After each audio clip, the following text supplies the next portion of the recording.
Okay, so we're back in the second hour with Aaron Franz, talking about transhumanism, the technological revolution, and the post-human world. We're going to talk about a number of different subjects in this hour. Basically, what this kind of technology is. We're going to go into a lot more detail on that, and also how serious it is as well, because it's being marketed as being something that's inevitable, something that's fun, something that's really going to take humanity up to a new level. But when you study what this is, you realize that that's really not the case at all. So Scott, there's a quote there from the NBIC pre-publication. Now, the NBIC was basically it was a meeting held back at Loyola University back in 2001, where a number of academics, policymakers, and corporate bodies got together on the subject of nano, bio, informatic and cognitive technologies in the name of improving human performance. Yes, and this was organised and sponsored by the National Science Foundation and the Department of Commerce. So the piece is it's titled Hive Mind, and this is a quote. If we can easily exchange large chunks of knowledge and are connected by high bandwidth communication paths, the function and purpose served by individuals becomes unclear. Individuals have served to keep the gene pool stirred up and healthy via sexual reproduction, but this data handling process would no longer necessarily be linked to individuals. With knowledge no longer encapsulated in individuals, the distinction between individuals and the entirety of humanity would blur. Think Vulcan mind meld. We would perhaps become more of a hive mind, an enormous single intelligent entity. And that's the end of the quote. Yeah, and mind you, this is the National Science Foundation and Department of Commerce and everybody who is gathered at that workshop. It's them saying this. It's not some hippy-dippy goofball like spouting some weird stuff on an acid trip. This is serious stuff. They actually mean it. And they're talking about the role of the individual human being within the greater system as it is emerging. And with systems theories and all that, it goes back to cybernetics again, and much of this has to do with, well, everything has to do with our perception of the world and how we see ourselves. And basically with the emergence of high technology and computers and all this, we have taken that, which is our technological creation, and we idolize it so much that we actually describe our own humanity in the terms of our creation. So we're describing ourselves in terms of our technological creation. So we're building up technology and we're claiming that we are that technology. And so that's what leads us into the situation. And the hive mind is just it's the perfection of that particular point of view, that system that they're talking about, because it's about the overall system that is society. How does it work? It works on getting the individual to subordinate their will and their time and their effort to a great extent towards ends that they probably wouldn't pursue if they didn't feel as if they were forced to do something as simple as going to work. You know what I mean? Like, most people hate going to work, and they verbalize this, and there's plenty of comedy about this, like, yo, I hate work, and that's just kind of laughing off a deeper issue, which is, what are we doing at work to begin with? We're working towards this greater goal that is the building up civilization as we know it, and this ties into so many different areas, but again, the perfected version of the hive mind is that the individual eventually doesn't serve a purpose anymore, because it's the more effective way to build up the larger system is to connect the nodes, because people are identified as technology now. There's no difference between technology and humanity or biology. It's all the same thing now, cybernetically. Since it's all the same thing, we should connect it in the most efficient way possible. So we set up this giant network of human beings that are connected in some way, either through a brain chip or just through even through internet connection at a basic level. But with transhuman technologies, it gets further. You connect them and you create this hive mind, because that's the way to actually build a macrocosmic mind. And you can actually, as symbolically, you could view each individual as they just become a neuron or a node or a little portion on a computer chip to help that chip operate all the faster and progress and go further and go further and go further. It's all about taking technological progress further. Yeah, that's right, and it's interesting to see going a little bit deeper into how this stuff's being promoted and how it's kind of being sold to the public. It's interesting to see that so many of these ideas, in a kind of a basic, kind of vague sense, have been sort of injected into the New Age culture. And obviously the Unabomber documentary goes into this, but kind of more recently, I'm just looking at your book in the chapter Let's Get Real. This is Aaron Franz's book, Revolve. And in there you've got a quote from Barbara Marciniak in her book, Bringers of the Dawn, which I believe is a New Age book where she was purported to be channeling some kind of extraterrestrial spirit or some kind of non-local consciousness. Yeah. And she says, "What is occurring upon the planet now is the literal mutation of your physical body, for you are allowing it to be evolved to a point where it will be a computer that can house this information." And I just thought that was very interesting. I know. Just look at the terms that they're using in that. They're using the terms computer, housing information, evolve. They're linking this to evolution, of course, and all at the same time, it's in this new age spiritual context.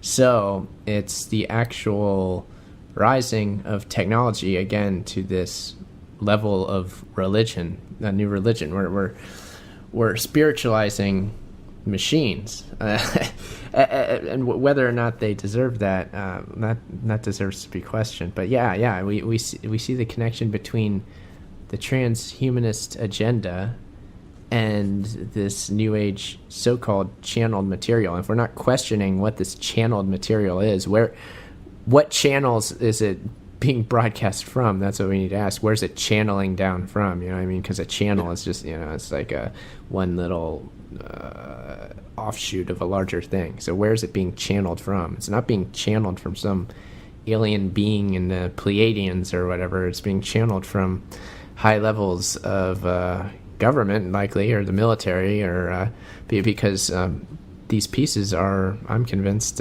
complete propaganda pieces to link the New Age and transhumanism together, because they're all one agenda when it comes down to it.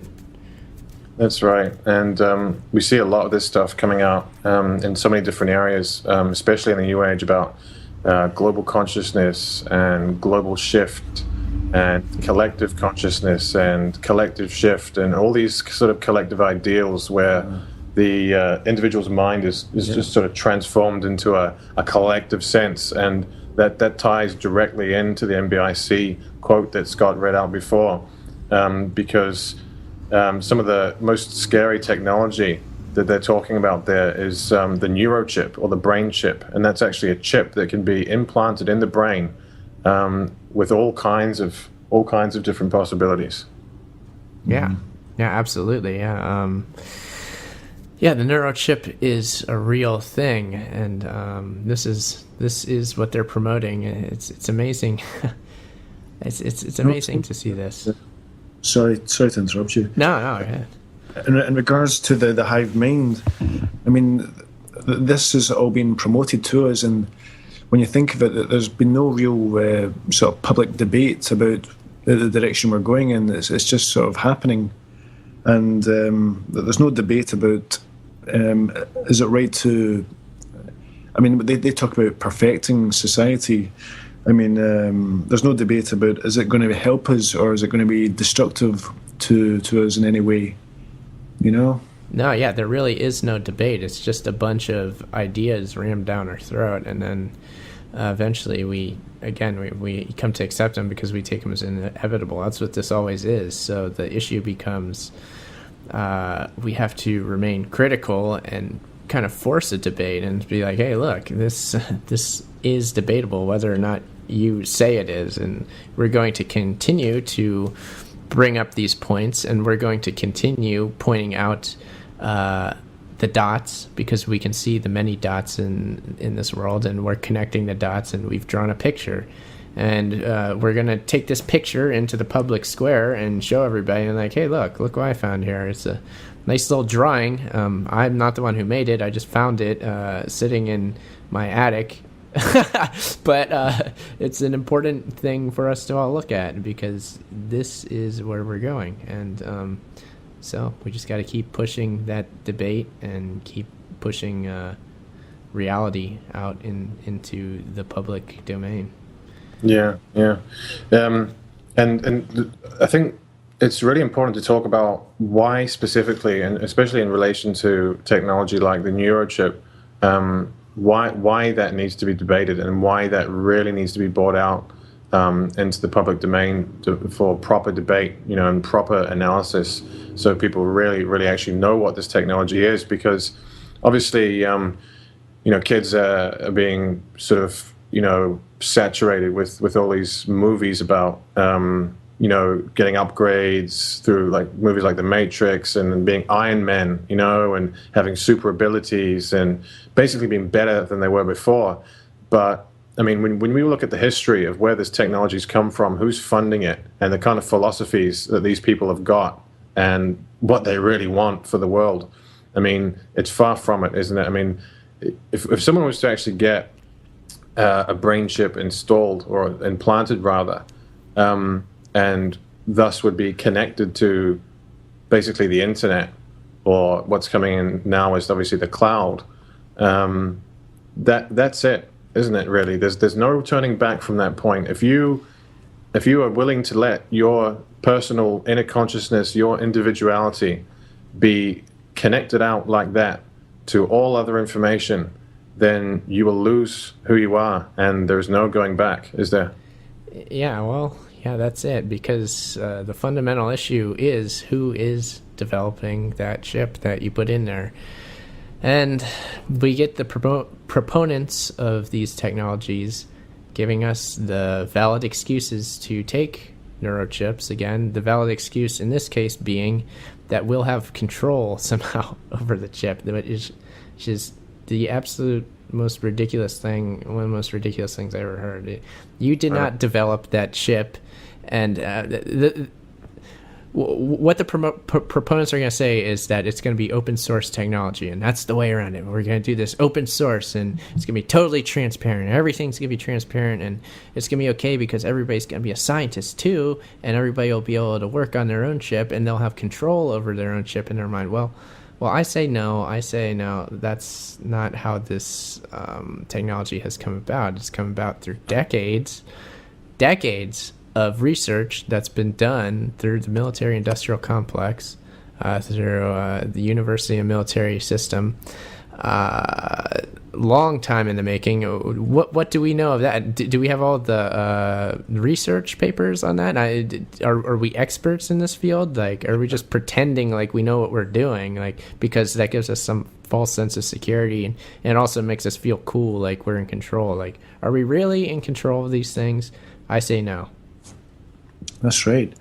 I know when you think of it, I mean, so much of this technology is coming out of the military-industrial complex, places like DARPA. And I mean, these organizations that are for warfare purposes. So, I mean, to say that it's going to be totally open source and transparent, I mean, that is debatable. Naive, yeah. Yeah. Well, I mean, look at it this way, right? If we look back, okay, so we've got some of the computer stuff that we've got around today is open source. I mean, operating systems generally aren't, but a lot of other stuff is. When has any other life-changing technology been transparent and open source? You know, when is it not being controlled by some massive corporation who has a monopoly on it and decides how it's going to be used and you know who's going to have it and for what reason? You know. Yeah, and even when a good open source or independent technology arises, the giant corporation comes up and buys it up, and then they have controlling interest in that. Yeah, that happens time and again. Yeah, over and over again. I mean, I think this is one of the things which you can never really talk too much about is this connection here when we're talking about this transhumanism technology, and the most important parts of it is this link between what was its origins. And obviously, we've talked a little about the philosophy and the eugenics and the sort of Darwinism, but basically where it's been funded. And as I was saying, you can never talk about that too much because look at the military today. Look at the history of the military, especially in an American context. The history of industry, history of corporations, and even the history of the politicians and the supranational think tanks that are behind them. And the answer's there for you, isn't it? I mean, absolutely. You don't have to look too far. And to link the philosophy to the funding and the creators of these technologies, again, in the NBIC report, they write specifically about Darwinism. They write about that, and they talk about how to Darwinize society with these converging technologies. And they also, interestingly enough, talk about in there about culture creators, and they use that term specifically, culture creators, how they have to elicit culture creators to promote these ideas, and that comes back to the promotion, the predictive programming. So they just write openly about this stuff, about how Darwinism is, part of their philosophy and part of the impetus for developing these technologies, and how they're going to use culture creation to get people interested in it, how they have to create partnerships between government and these supposed what look like grassroots movements. And I should mention this too. I just thought this. William Sims Bainbridge is the guy at the NSF who he was big in sort of organizing this conference, and he was the guy who actually wrote up the report. He was the guy who organized the report. He's also connected to transhumanist group known as the Institute for Ethics in Emerging Technologies. I believe he's a fellow with that group, which is basically the same thing as the World Transhumanist Association. And in this section, he's the one who wrote the section about culture creation as well in the report. And he is saying that we need to find these movements that can help advocate this idea. And lo and behold, he becomes part of one of the most important groups, one of the most important movements. And there you go. You see the tie right there. There it is. Yeah, it's... for people who are actually wanting to go and look at the documentation, it's all there. Yeah. Mm-hmm. I was going to say as well, it was interesting what Adam was talking about earlier on about, there is a point where there's no turning back, because we can witness so many times in society that once something comes into the mainstream, it becomes normalized so fast, so quickly. Things become normalized, there's so many different examples of it. So yeah, there is definitely a point where there's no turning back with this sort of technology. Yeah, and so many things have been normalized that were totally abnormal just decades ago within our lifetime. I know I've noticed this myself even since I was a youth. I used to watch TV and notice how the standards were changing just as I was young. I was like, man, they're showing more and more on here, and like this is getting pretty intense. And I remember wondering, I'm like, where are they going to end up with this? Are they going to have like nudity, and are they going to have like full nudity on TV? Is this like really where they're going? And they've basically done that, and they're going for the ultra violence and just like the total twisting of all natural human social roles. They're just totally turning them on their heads. and any sort of mores and folkways that we used to have are just totally getting thrown out the window, and things that would have been things that you could not have even uttered at all, like in conversation, even with like a close friend, because they would have condemned you. Now it's just like lighthearted jokes on evening TV. It's like, oh, it's funny to talk about stuff like that now. It's hilarious. That's culture creation for you right there, isn't it? Absolutely. Yeah. I know. I was thinking there as well about virtual reality and the avatars and things like that. I mean, when you think of it, it's amazing the processor speeds of computers, that they're accelerating at such a rate. And you think about Moore's law, and that they're talking about in the future, it is going to get to the point where graphics will become so realistic, it'll be like almost like perfect. It'll be like perfect graphics. Mm-hmm. Yeah, idealized version of the real world, better than the real world. Yeah, better than. Mm-hmm. So they talk about like terahertz processors, all that sort of thing. Yep. Yeah, they're again, totally. Yeah, computing gets faster all the time, and that trend isn't changing. And yeah, it just allows for these things to go further and further. And I mean, even with the amazing graphics in films, even like the best Hollywood films, I mean, they're going to pale in comparison to what virtual reality systems will be able to do. I mean, we're going to actually, or I don't know if "we" is a good term, but people will actually be living in these synthetic realities, living out fantasies, basically. And of course, that's going to happen. That's where this is all heading. And why would people not do that? Of course they do, because again, it's you get addicted to these things, and once you're addicted to anything, it's very tough to stop. That's the nature of addiction. I know. I was also thinking of that there's been so many articles in the mainstream newspapers into regards of the year 2020. The guy Chris Parry, who did the Department of Defense document Strategic Trends, he talks about sort of matrix style downloads into school children by 2020. And I mean, the public reading that sort of article, it's like that's like crazy. They would just dismiss that sort of thing straight away. Yeah, totally. But as you're saying, at the same time, the official reports are saying, yeah, this is what's going to happen. Mm-hmm. So yeah, and again, the official reports are also saying, well, this is what's going to happen, and we need to put the culture creation out there to get people in line with it, basically. So they say all of it.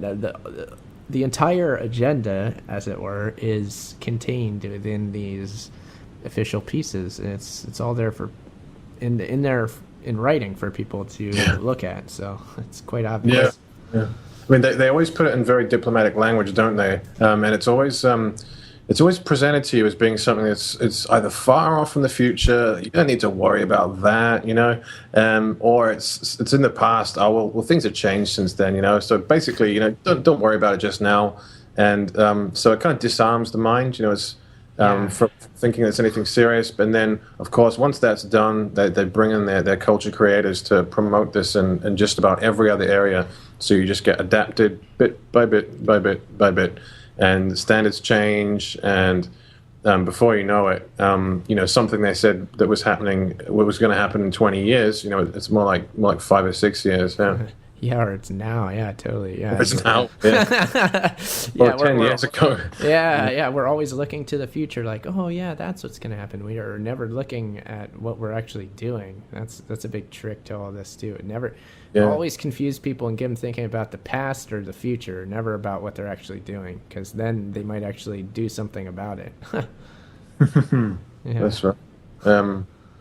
It's a great way of disarming the mind. And I mean, if you just Scott made a comment about, sort of like processor speeds before, of these brain chips sort of going up into the terahertz, And it just reminded me of some work that somebody did once on technology and the black projects and where technology really was. And he had basically he determined through a number of inside sources that when the public were getting like 667 megahertz processors in their laptops and their PCs back in like 1999, the NSA actually had those clock speeds and pretty much the same kind of chip back in 1962.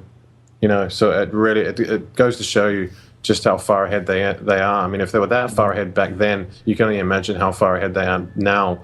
And so even documents like the NBIC document, I mean, that will be kind of that'll just be the public level stuff, basically. Because I mean, if we've got a copy of it, then we know that they're way further ahead, don't we? Yeah, sure. And they're always being prophetic with this. Yeah, they're always saying, "Oh, it's coming." Yeah, and totally, they're absolutely ahead because just when we see what they're saying, like, "Oh yeah, this is gonna happen," and then it does. That alone is telling you what's happening. But also, when you look at the actual programs, like the DARPA programs, they have.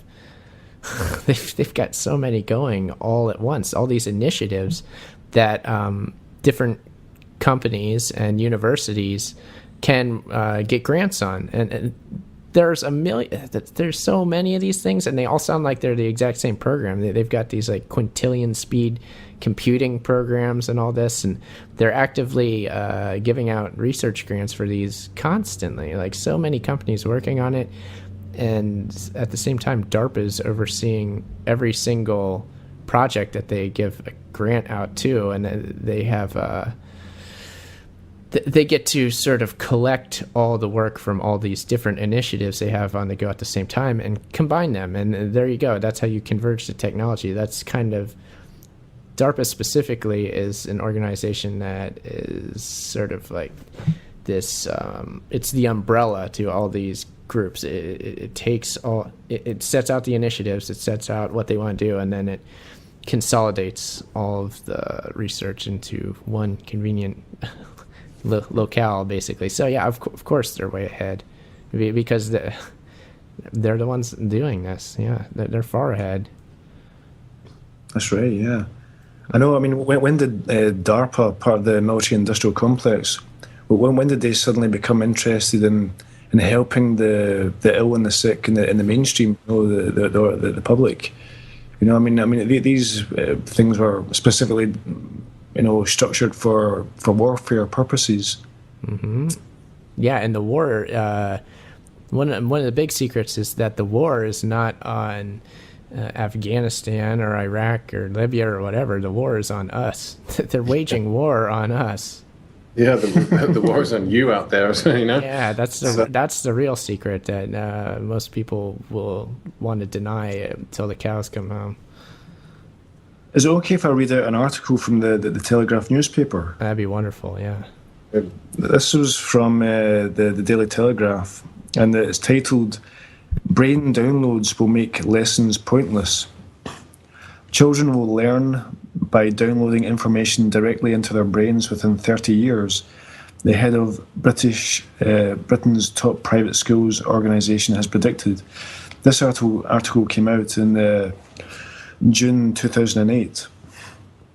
Chris Parry, the new chief executive of the Independent Schools Council, said matrix-style technology would render traditional lessons obsolete. He told the Times educational supplement, "It's a very short route from wireless technology to actually getting the electrical connections into your brain to absorb that knowledge." Mr. Parry, a former Rear Admiral, spent 3 years determining the future strategic context for the military in a senior role at the Ministry of Defence. He is now preparing the ISC's 1,300 private schools, which collectively teach 500,000 children for a high-tech future. He told the TES that the Keanu Reeves thriller may not look like science fiction in 30 years' time, Within 30 years, sitting down and learning something will be a thing of the past, Mr. Parry said. I think people will be able to directly access matrix-style all the vocabulary you need for a foreign language, leaving you just to clear up the grammar. And that's the end of the article. Man, that's something else. Again, we see a military official there telling you how schools are going to operate. So we see the connection to the military and public education system. And we also see the Matrix movie culture creation again being used. Like, oh, it's the Matrix. So we see the use of these films pop up. And with the Matrix specifically is a big one because there's another similar article that came out recently about an artificial memory chip, which is just another brain chip that stores memories.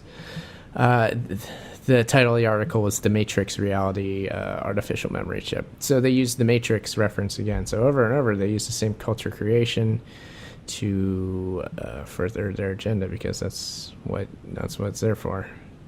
Yeah, and I mean, if anyone was ever any doubt about what's going on here, I mean, that article was about a military guy, a rear admiral, basically teaching children that brain chips are going to be a thing of the future and they better get used to it, and it's a really cool thing. Okay, so I mean, I mean that says it all right there. Yeah, it does. It says high military official just telling you that. There you go. This is it. Yeah, that's right. I mean, you know, there's culture creation, and we sort of talked about that a bit in the first hour, and we've touched on it a bit in the second hour as well. It's something we could really spend a lot of time on because it goes so deep and it relates to so many other areas. But I mean, when something like that happens, when you've got an admiral, a military admiral, going to schools and teaching kids that you know, they'll basically be living inside the Matrix and it'll be really cool. I mean, you don't even need culture creation, really, do you? No, that tells you everything. They're coming out in the open and telling you. Yeah, that's right. And because of the amount of marketing that's being done on this through all these different types of movies, I mean, that's not even going to be seen by the public as something that's necessarily like an evil or bad thing, because it's like, well, you know, he's a high-standing member of society. You know, he came and told us what was going to happen. So, well, what's wrong with that? You know, I mean, he said it's good. He's an expert, so we should trust him. Well, let's go for this, you know? Very good observation, because he automatically gets a free pass because he's a high military official, and we're trained from birth to worship such people. We literally worship people that are with high rank within the system, because belief in the system as it is a religion, and it always has been. That's how you keep the wheel moving. And the real question is, why are we not allowed basically to question somebody like that?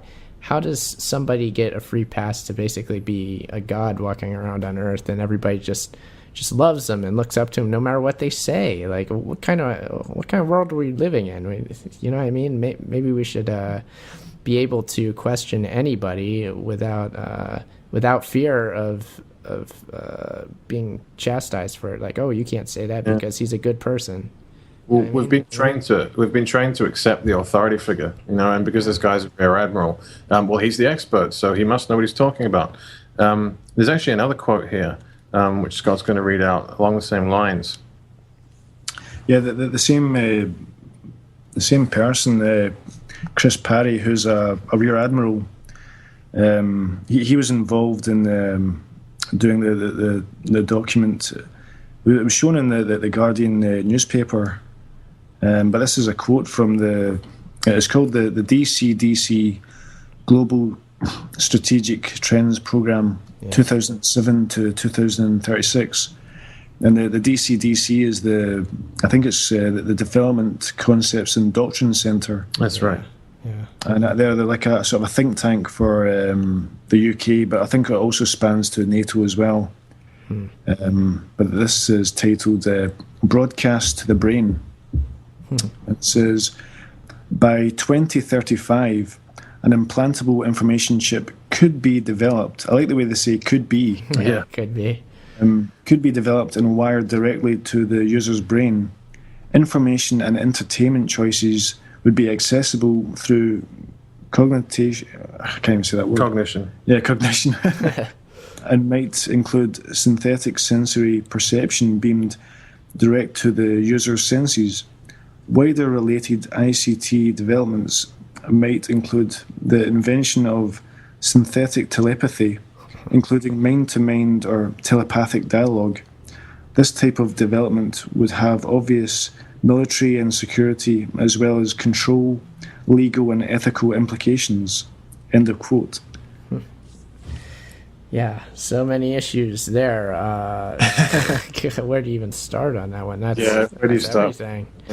That's everything all in one. It's literal mind control for one. It's beaming synthetic sensory perception to your brain. That's just basically implanting a false reality directly in there.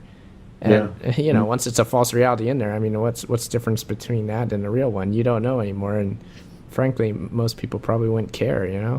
No, they wouldn't. And this is the scary thing, because of the technological society that we've created in mainly the last century, and because of the amount of culture creation around technology, a lot of people wouldn't care. And it reminds me of the quote from Kevin Warwick that you featured in your film, where he's basically talking about how in the Matrix he thinks that Neo is basically a bit of a party pooper.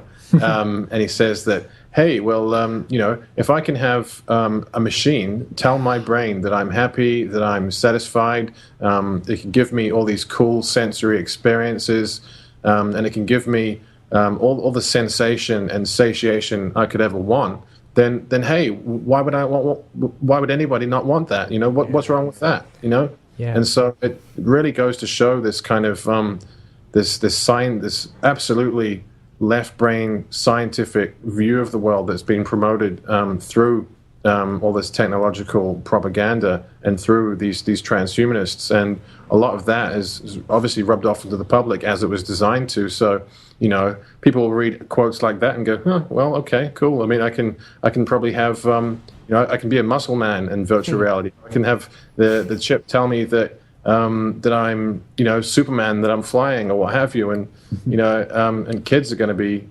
loving that, aren't they? Yeah, totally. And again, the synthetic telepathy issue pops up again, because we see here in the Strategic Trends report, they're saying, oh yeah, synthetic telepathy, that's what these chips one of the things they'll be able to create. And you were mentioning Kevin Warwick. He is a big proponent of this exact concept. He's always saying, oh yeah, language is just crap anyway. Like, it's not good enough. We're going to be able to make synthetic telepathy so that people can contact each other brain to brain and really communicate in a deeper sense. And so he's a front man again, and he's always hitting specific points, and you notice this because you see multiple interviews with him, and he says the same things over and over and over and over and over and over again. So he's got specific points that he has to hit. Synthetic telepathy is obviously a big one, and we see it in this report.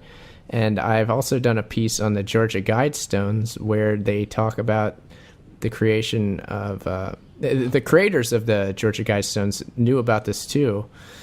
And they talked about creating a living new language. That's like the third thing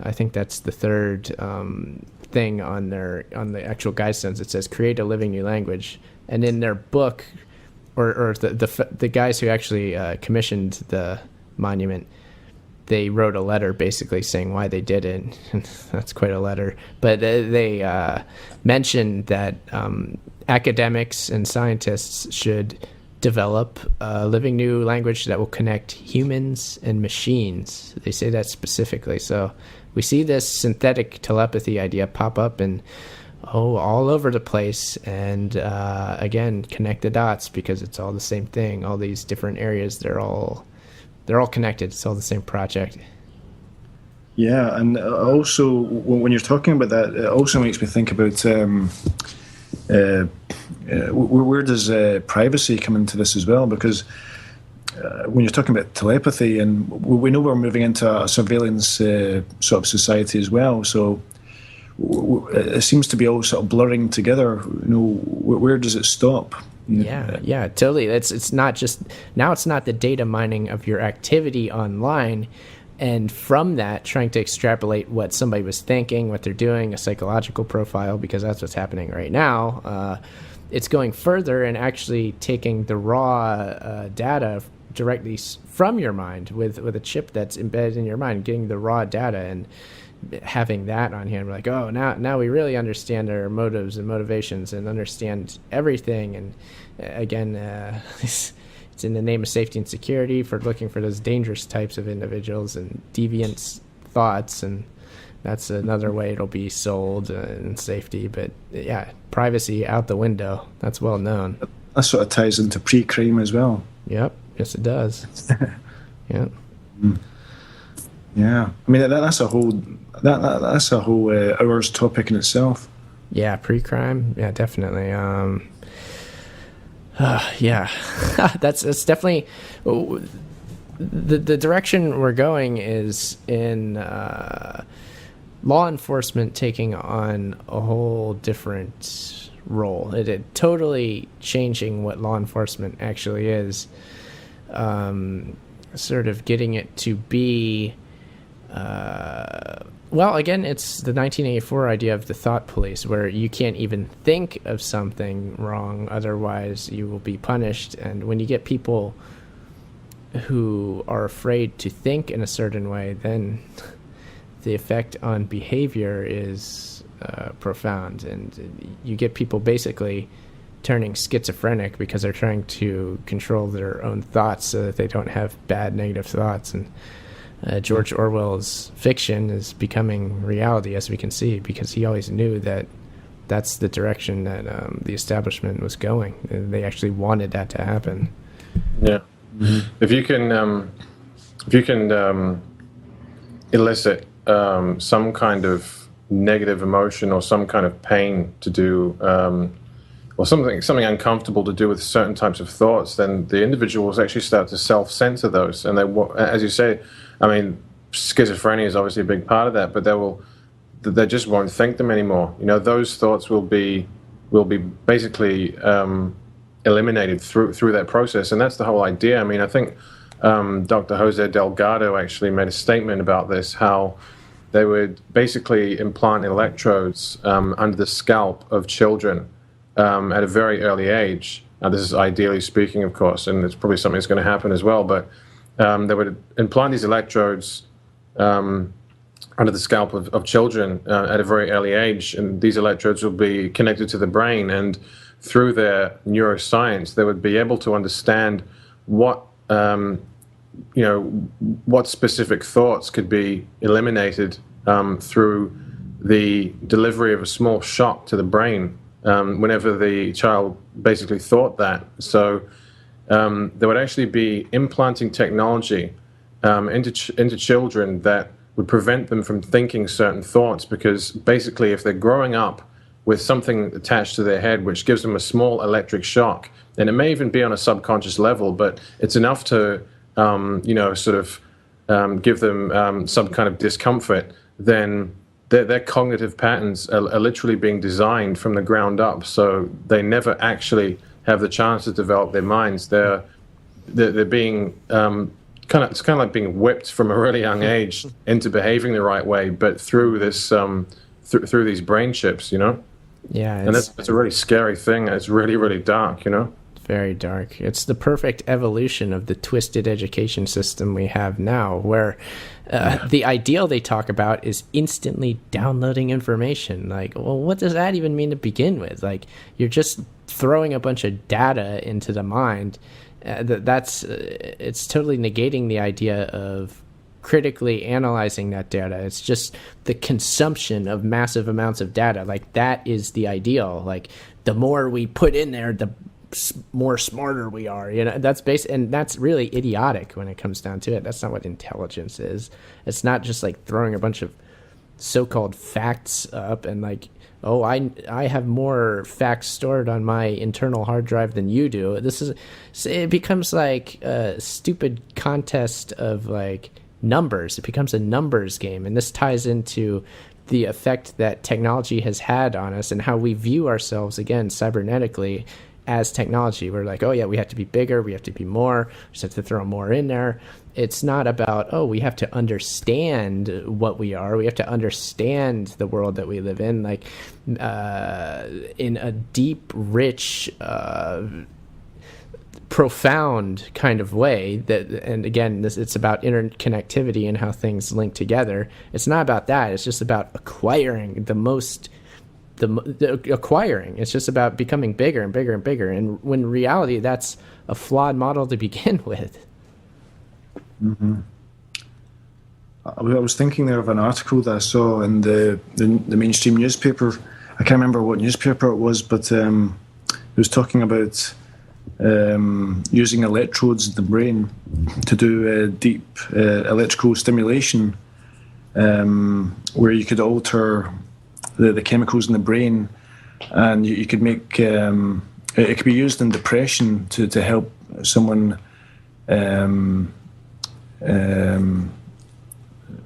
to alleviate the depression and to make them happier. Mm. And I was thinking, that could be used with everyone. It'd be almost like a Brave New World, where you use Soma. Mm-hmm. So that if you felt sort of dark thoughts, you could stimulate your own brain chemistry to be happy again. Mm-hmm. So I mean that there could be many functions for that sort of application. That's a key aspect of the Transhuman project as well, is paradise engineering. Those are the terms that they use. One of the co-founders of the World Transhumanist Association, David Pierce, is the big proponent of this philosophy of paradise engineering, where they see it's our moral imperative to delete all forms of pain and to multiply all pleasure, and totally delete all painful emotions, painful anything that hurts. When in reality, that is incredibly dangerous, because what pain and suffering and even emotion, so-called negative emotions were labeled as negative, all these are just signals telling us that something is wrong and that we have to change something.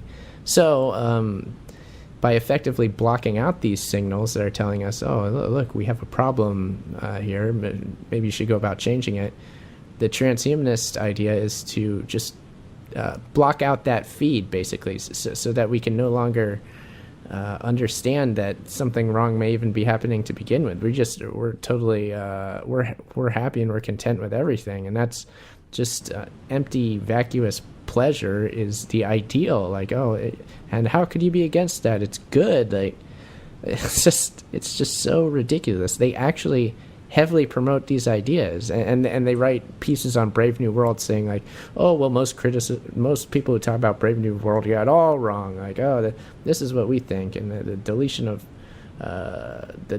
all things negative is what we need to do, and it's our moral imperative to actually do so. If we don't do that, then we're doing a bad thing. Mm-hmm. And it's so easy to take these ideas from minorities and bring it more into the mainstream and normalize it. Yeah, totally. Yeah, there's so many. I can think of so many different applications. I mean, I've seen so many articles on this sort of thing, and I mean, there's so many directions it could go in. Oh, absolutely. Yeah, and that's where science fiction comes in. Science fiction has explored some of the directions that this could go in. And with Huxley's Brave New World, it was a warning of sorts, saying, hey, look, yeah, this is what will happen if things continue the way that they're going. Yeah. And I think along with all this kind of positive promotion that we're seeing, like all these news articles and all the movies, all the science fiction that's been around for some time now, there's also another side to this, and that is the necessity of doing this. And this is where transhumanism ties into so many other things, like the green agenda as well.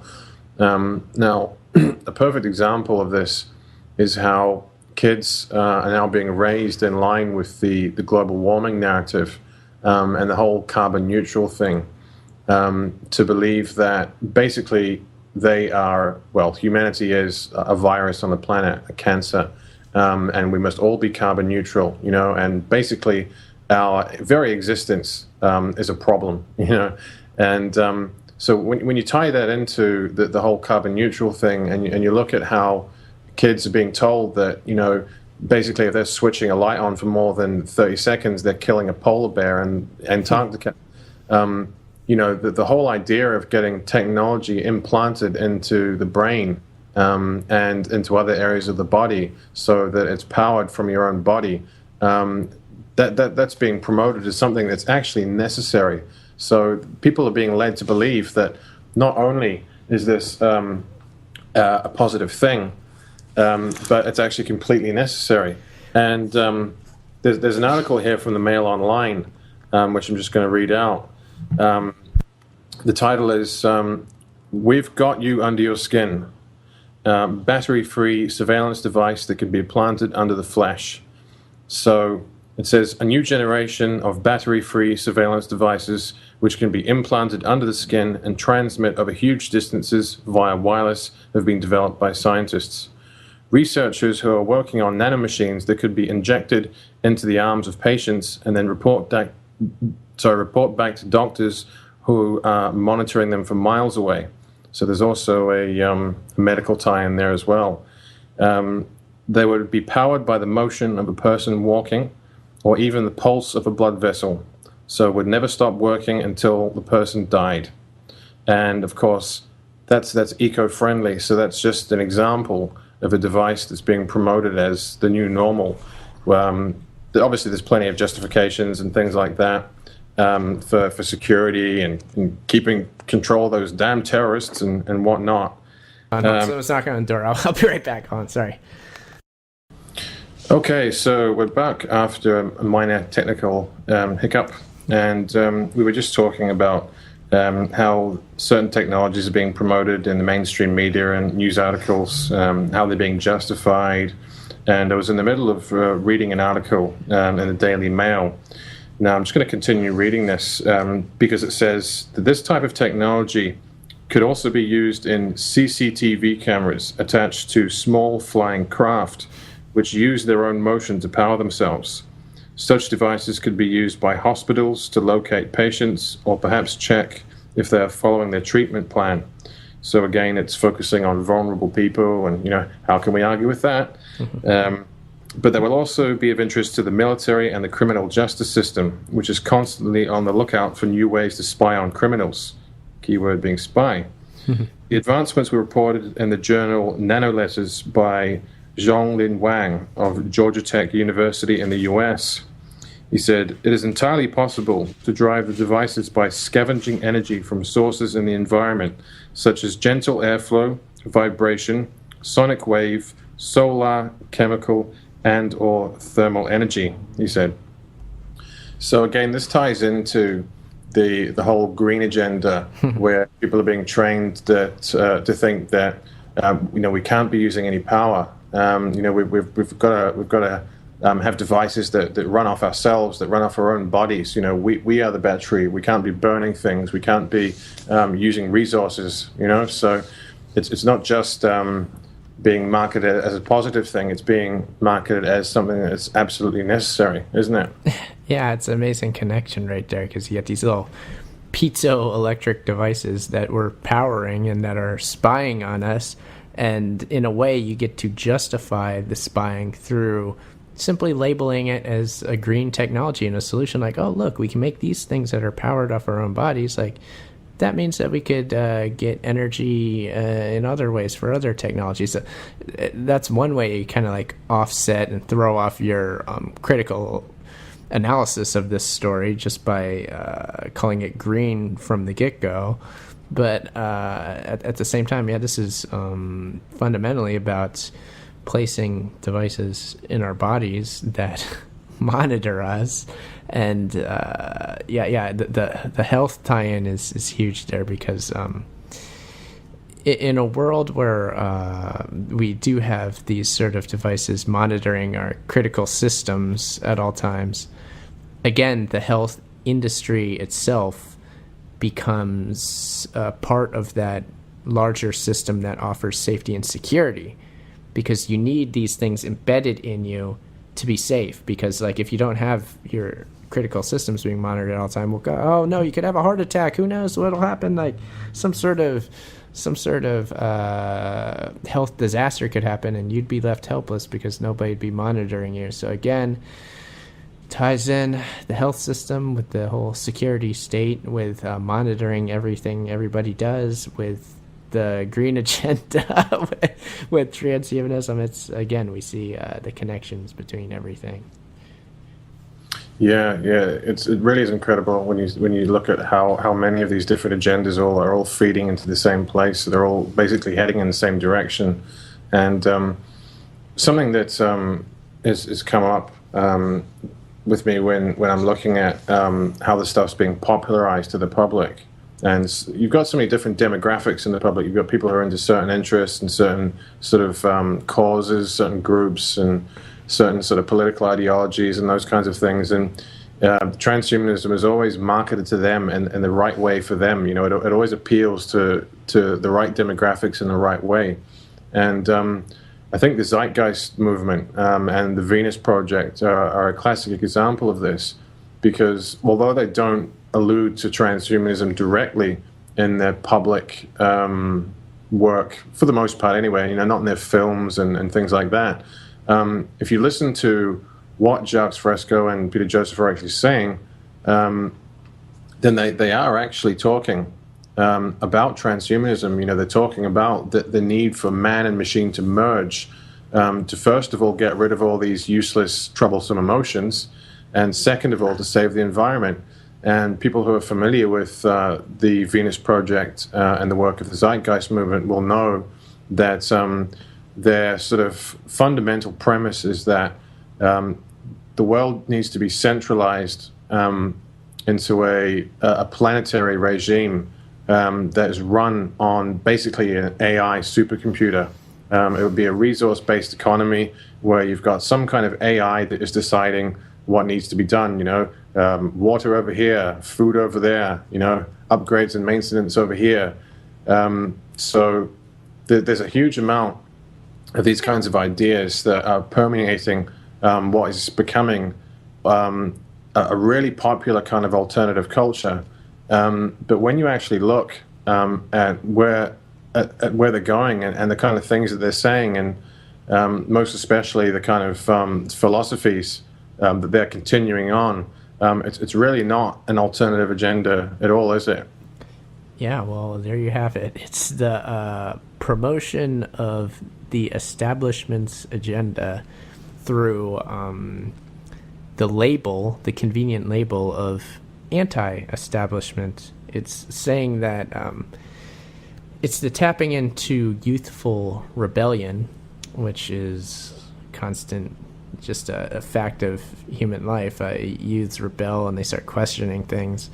So what you do is you take advantage of that, as with all other natural traits of human life, and you tap into that rebellion, and you actually repackage your ideas. And when I'm saying I'm talking generically as the establishment, which I think we've pretty well outlined what the establishment is on this broadcast.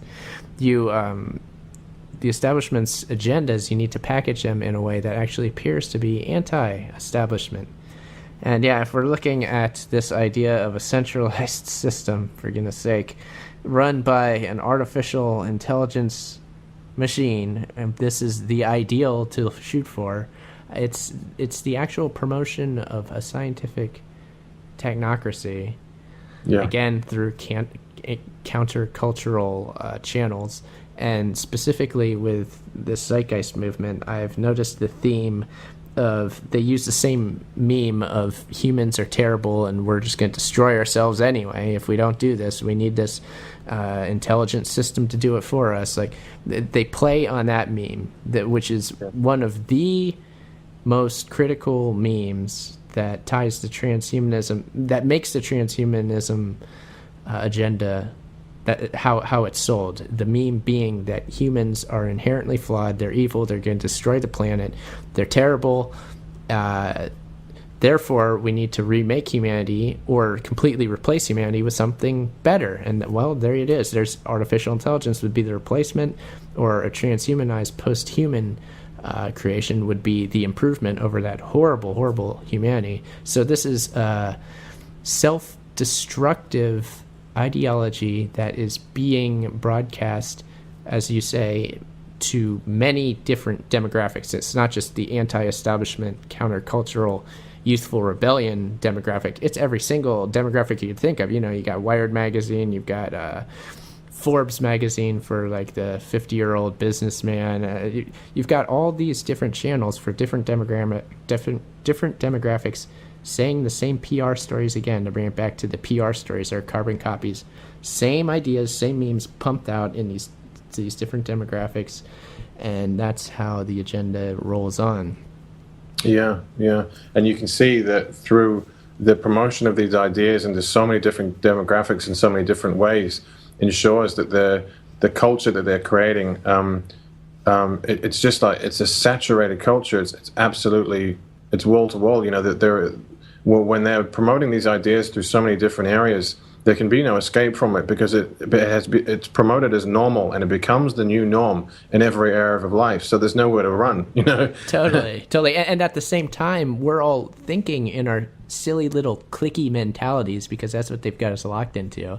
But we're like, I am a businessman and I have nothing to do with countercultural ideas. I am the establishment. Well, no, maybe you better rethink that idea, because your ideas are the exact same ideas as the anti-establishment movement.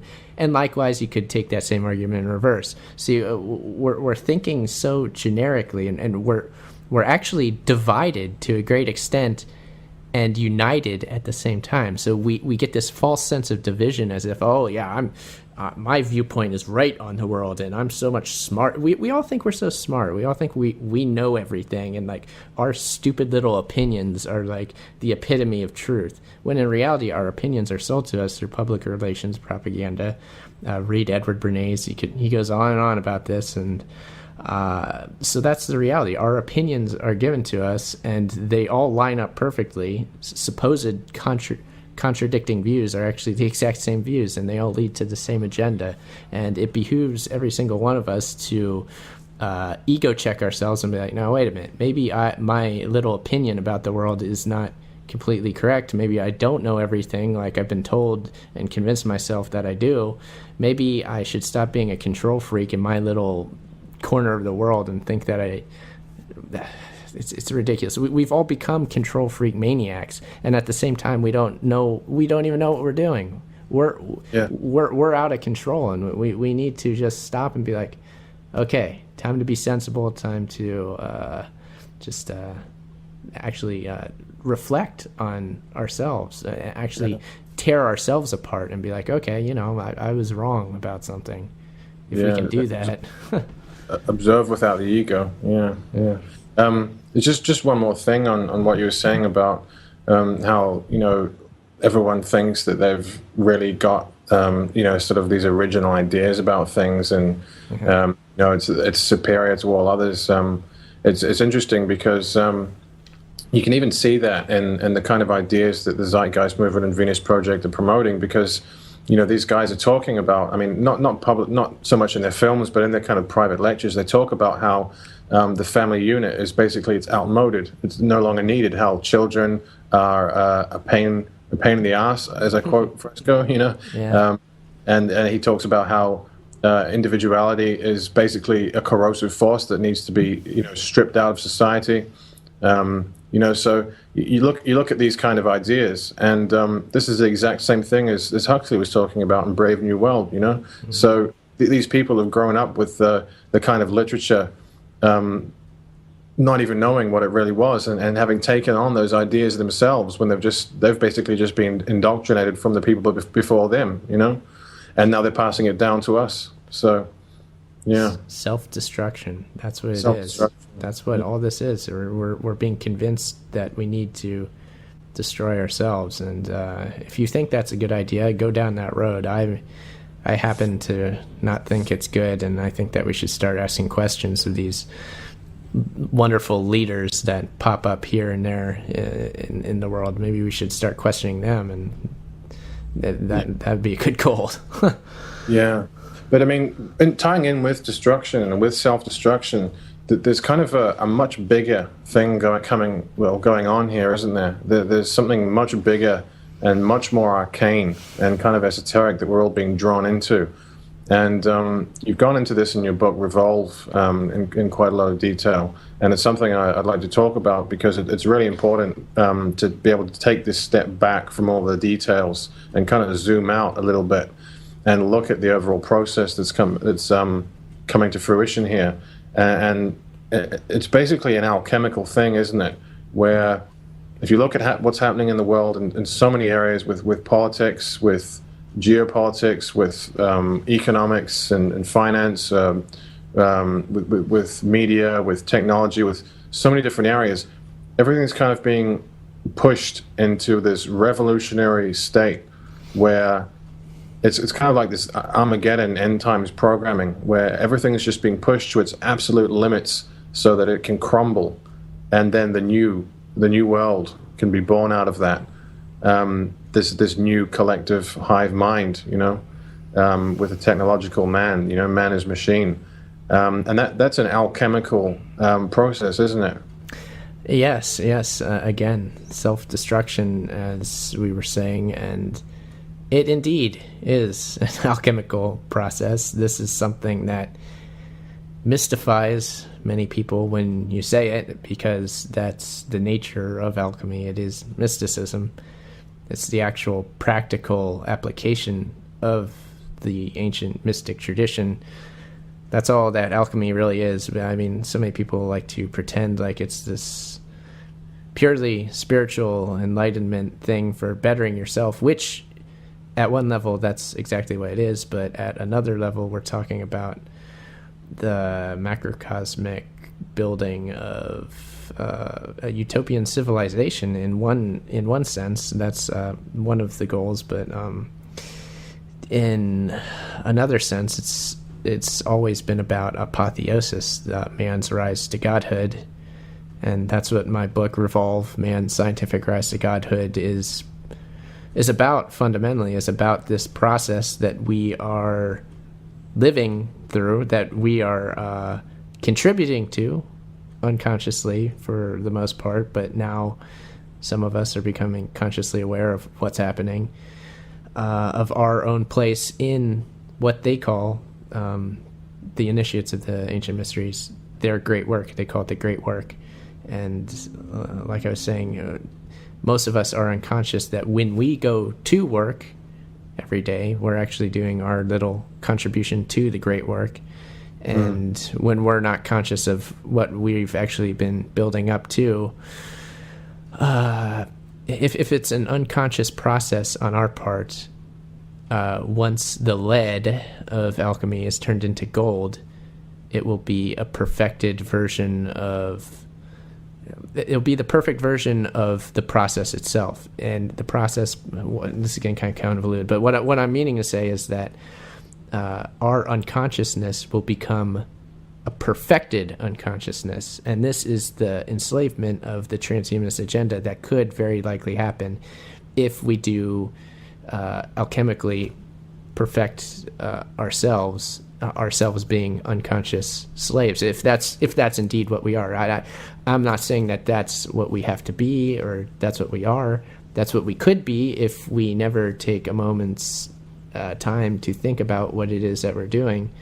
We are unconscious automatons, and we will perfect ourselves if that's what we really want to do. I'm saying that maybe not all of us want to go that way, and maybe by throwing a stick in the spokes of this wheel that's revolving, the revolution, the wheel spinning around, maybe just throwing a little stick from a tree that we pick up off the ground will stop the revolution. Yeah. It's interesting that you brought up the great work, because people involved in the truth movement will know that Freemasonry is a very important part of this, because the rites and rituals and the symbols of Freemasonry are something that really do permeate the upper levels of the pyramid. We do know that many of these very powerful people who are behind governments and behind corporations are indeed Freemasons. So that there's much larger, much more arcane thing going on here. And this really does stretch back hundreds, if not thousands of years when we're talking about the great work. Yeah. And as you say on the front of your book, this is about man becoming God, isn't it? Yeah. But what I was going to mention is that obviously with the way that the world currently is, we're not treated very well by these people, are we? No. They don't have a very high opinion of us. So when they're talking about their great work and bringing man up to the level of God and basically creating man as machine, there are many different ways you can interpret that. Is it also going to be them that will be adapting and changing with this technology as well, or is this technology just for us? Is the great work, is that just for us? Well, that's a wonderful question, and yes, what kind of godhood is it that we're all creating, and whose godhood, and what has been our function all along? As you say, we're treated basically. Have been treated for hundreds, if not thousands of years as animals. And basically, we're animals on a farm to be used for profit and for feeding. So people, and we get so many people denying this fact that there is such a thing as a predatory class of a small predatory class of human beings that do indeed see other human beings as animals, lower animals, and they see themselves as truly evolved human beings, and therefore, they set up their system where, okay, well, if they're the animals and I'm the human, well, if they're going to act like animals, I'm going to treat them as such. And this is really, again, gets back to the eugenic ideology, and this is where eugenics has come from. It's just this point of reference, this frame of mind, which is very much a real thing in our world, and it's playing out. And the transhuman project has very much to do with this, and it's so hard to get people to accept this truth, because for one thing, they don't want to believe that anybody would be that evil, but for another thing, they don't want to think that we're actually in that much of trouble, that the situation is that dire. But it is. But at the same time, like, we can do something about it. It's never hopeless. We always have the power to do amazing things, and the agenda rolls on by disempowering us again, and self-destruction. So the answer is self-empowerment and turning things around on those who would weaken us. Yeah, it's very interesting what you're saying there.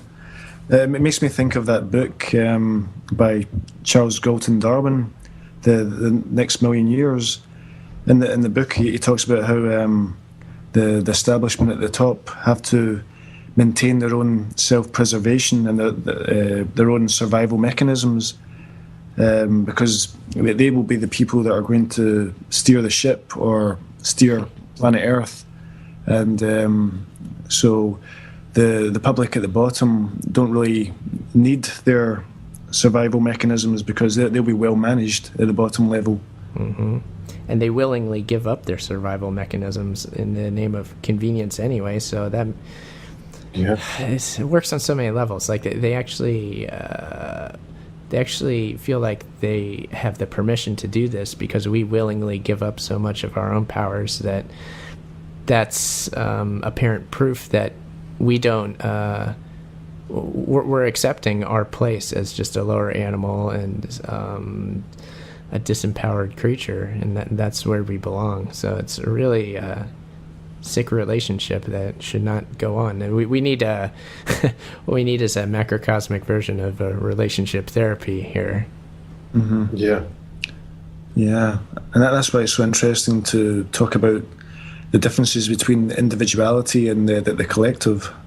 Mm-hmm. Oh, yeah, because with collectives, too, it's important to study group psychology. And you'll notice with group psychology, it's anything but rational. It's just you can create any ideology, and if any one person that is an adherent of a cult of any sort will have to bend their own ideas about the world and even themselves and the way they act to the ideology of the cult. And so group psychology is very important and is actually taken advantage of, again, by scientific behaviorists that employ propaganda to get us to act in certain ways, and to get us to actually delude ourselves into thinking that the world is a certain way, when that's well, if it's not utter nonsense, it's just kind of a smokescreen to get us from thinking about the full scope of things,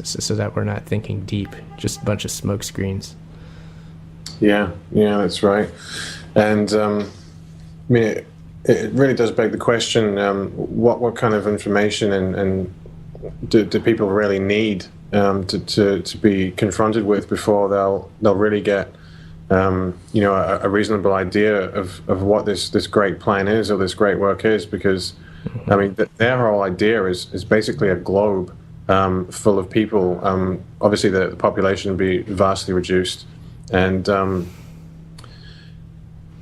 whole globe full of people basically operating in a hive mentality. And we're talking the Borg here.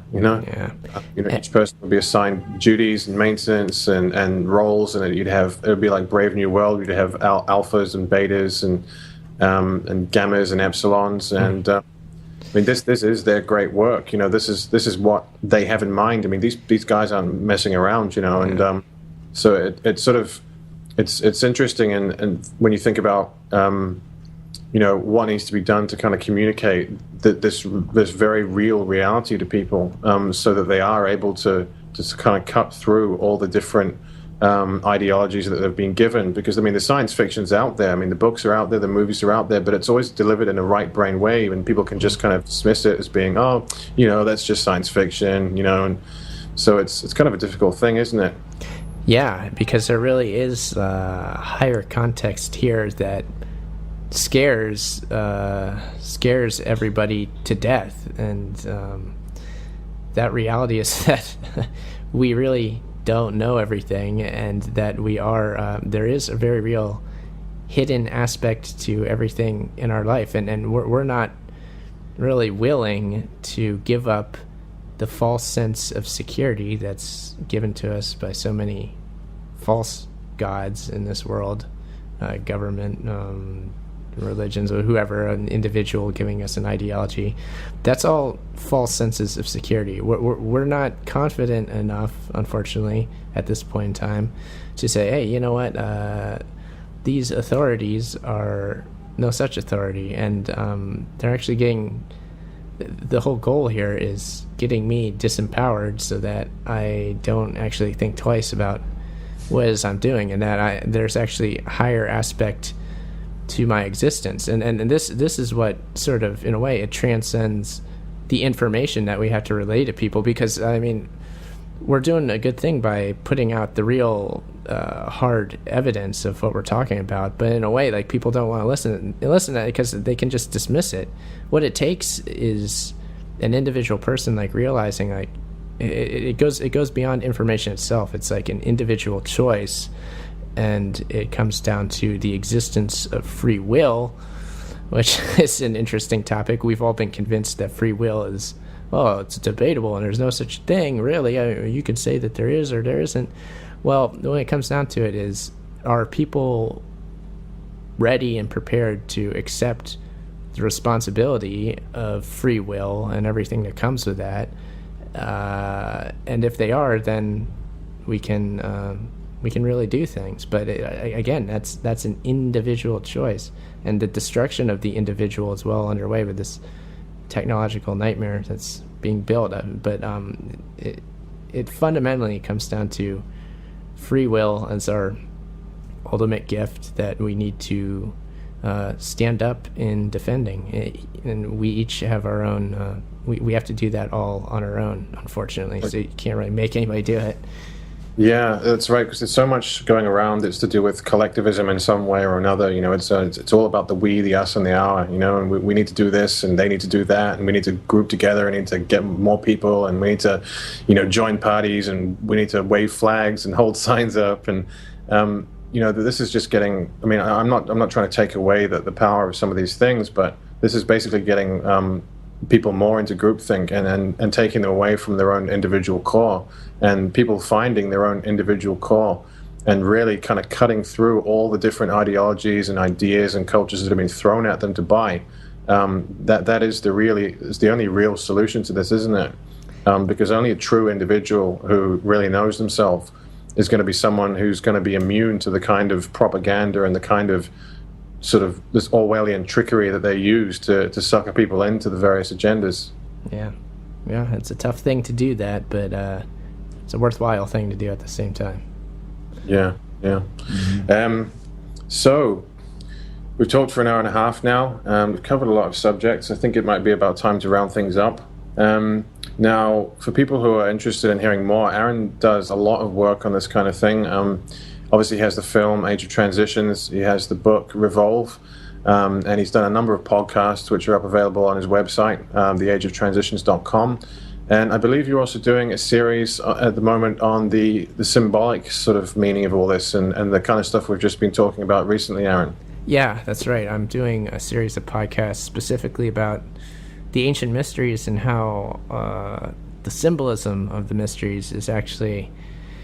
it fits into what we're talking about here with transhumanism, and it's actually always been about a practical method of getting people to do certain things, a practical method of mind control, basically. So it's my interpretation of the many and varied symbols of the mysteries, and it will be a long series, and I hope people will find it valuable, and I will also be encouraging people to take the podcasts and share them with others and do what they want with them, maybe making videos on them or whatever. So this is a group effort, and I'm putting this info out there, and I hope people will take it and run with it. Yeah. Well, we thank you for the work you've done. Obviously, your work's been greatly informative and educational for both me and Scott, and it's been really great to have you on the show. We really appreciate you taking the time to talk to us today, and it's been a great conversation. We've really covered a lot, and I just hope that the people will be able to take the next step from this and start researching these things on their own. Sure. Yeah. Thank you very much for having me. I very much. Yeah. Thanks again for coming on. Yeah. Thanks again, Aaron. It's good speaking to you. We'll definitely do it again sometime. Cool. Sounds good.